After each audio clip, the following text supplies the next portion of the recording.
G'day, I'm Mark from Self-Sufficient Me, and these raised steel garden beds here are over 12 years old. And in this video, I'm going to dig down and see how well these raised garden beds are doing.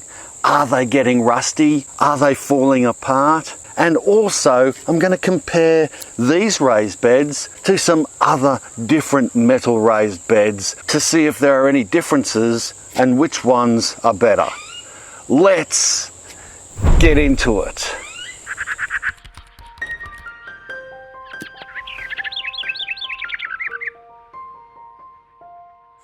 Alright, I've been already digging down. In fact, this hole here, right down this side, was made quite a few months ago because I've been experimenting, digging, checking it out, leaving it out to oxidize, and because I really haven't needed to use this garden bed for a while, I really haven't bothered refurbishing it.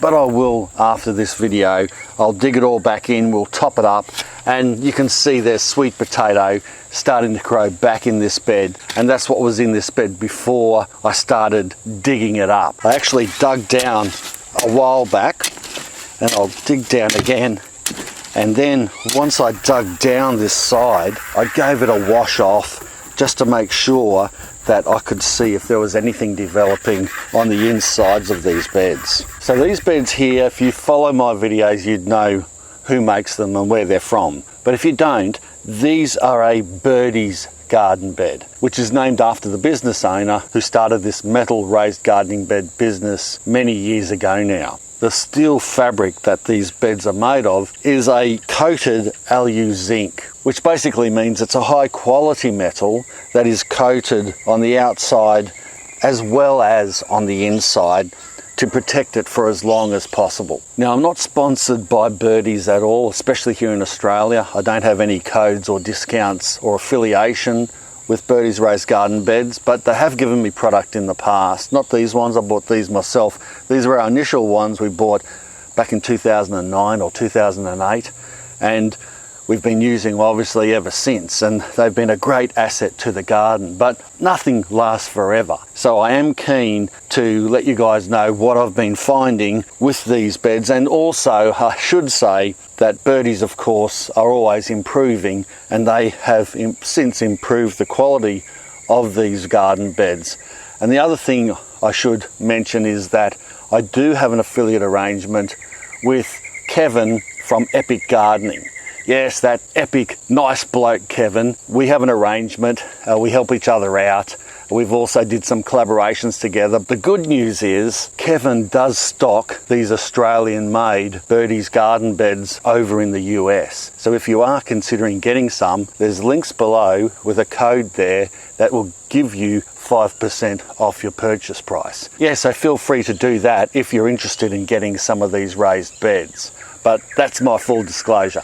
Considering the age of these beds, they are pretty bloomin' good. The plastic that's along the top, I can see has got really brittle and it's starting to wear off in places. This plastic here isn't really necessary to be on to line the bed. It's just there mainly to look good, to be honest, and perhaps to protect you from getting a cut or something. The metal on the outside here, these edges aren't very sharp. They're quite thick, so it'd be unusual to cut your hand on them, but you can always replace this plastic anyway. What's important is, are they rusting out, and will I need to get some new ones soon? The fact is that after 12 long years of using these garden beds, and you have to understand you're using a lot of corrosives when you garden.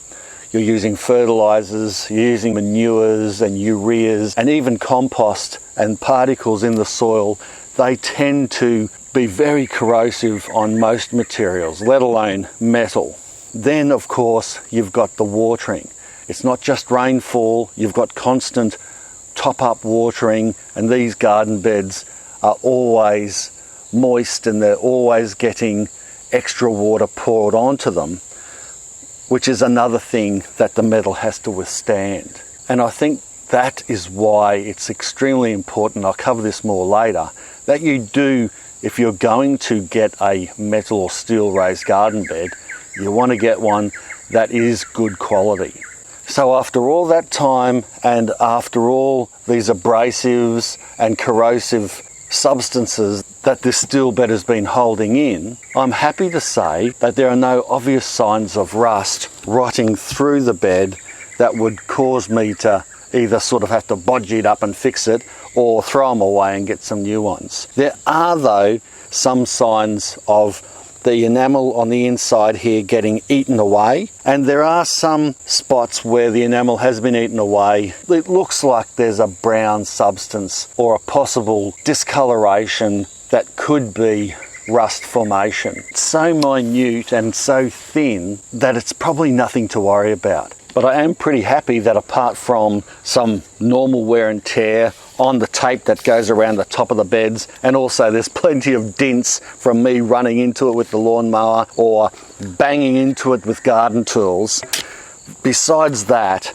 there really isn't any problem with the beds rusting out. And that's even true to these screws that are holding these beds in. These particular beds are joined together by stainless steel screws with little nuts, and all the way down right to the very bottom, none of those nuts and bolts or screws have rusted at all. So they're not going to fall apart. They're very top quality and they've lasted for all this time with these corrosive materials in the beds. I think that's pretty good. But now let's go over and have a look at some of the other beds that I've got, and I think you'll agree that they're not quite as good as these, even though they're nowhere near as old. These two beds here, not the one in the middle, I've had to cut back this basil because it was taking over the place again.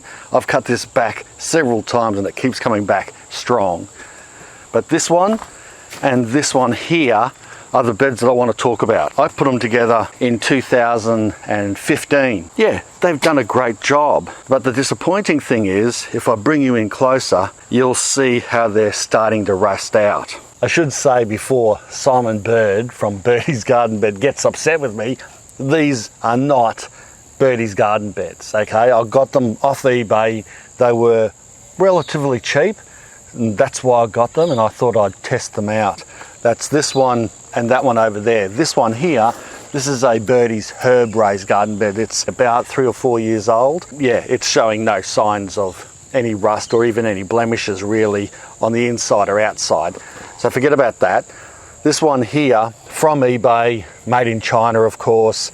It was easy to put together. It went together well. It feels quite strong. It's galvanized steel, but it's clearly not coated either side. And already on the inside here, if I scrape this away, you can see how not only the bolts and nuts are starting to rust, but the bed is starting to rust also. Just look at it. Look at that. It's obvious, isn't it? How terrible. All rusting through. This is concerning, and the deeper I dig down, I can see that it's just permeates all through the base of the bed and probably gets worse as you get lower because that moisture is down there in the bottom of the bed and it's moist for most of the time, and you also get those nutrients and thus those corrosives that wash down through the bed and sit in the base when it rains heavy or when you're watering. So that could even be worse down the bottom. Yes, that is pretty concerning, and unfortunately this rust belt ranges all the way around the inside of the garden bed as well. So it's not just in certain spots, it's pretty much a whole ring, meaning the whole thing is starting to rust through, and it's not just on the inside and it's not just surface rust. I think it's starting to break through completely. If you have a look on the outside here, there are several spots. You can see the rust running when it's got wet, seeping out, breaking through. The seams seem all right. These are obviously galvanized screws or bolts, but I think, yeah, it's a matter of time before rust starts to take hold all through this raised garden bed. This one here was built at the same time, same materials, bought from the same place, and it is also showing signs of rust, but it's thankfully not as bad as that one, but it's still getting there, and it'll probably eventually break through just like that one. Why isn't this one as bad as that one? Perhaps it just, I don't know. That's a good question. Perhaps it's had different types of fertilizers put in it in the past, or the soil might be slightly different. Maybe it didn't get watered as much. I don't know. This round raised garden bed over here looks like a Birdies raised garden bed, but it's not. However, it is made from similar materials. I got this bed from a landscaping supplies place just locally, and I'm not going to dig down too much because I've got Jerusalem artichokes growing in here and I don't want to dig down and disturb the roots. I guess they'd be around 10 years old, but still for that length of time, you can see on the outside and on the inside they're doing very well, and there's no signs of any major rust at all except for some dints and dings, but that's to be expected after all this time. And these are my newest Birdies raised garden beds. There's nothing wrong with these. These are a few years old, and it's not even worth showing them to you because they're practically still as new as the day that I put them together and started putting soil in them and growing in them. Well, I hope you enjoyed this video and you found it interesting to find out what happens to metal raised garden beds like these after quite a lengthy period of time. If you liked the video, make sure you give it a big rusty thumbs up. Share it around and subscribe if you haven't already. Thanks for watching. Bye for now.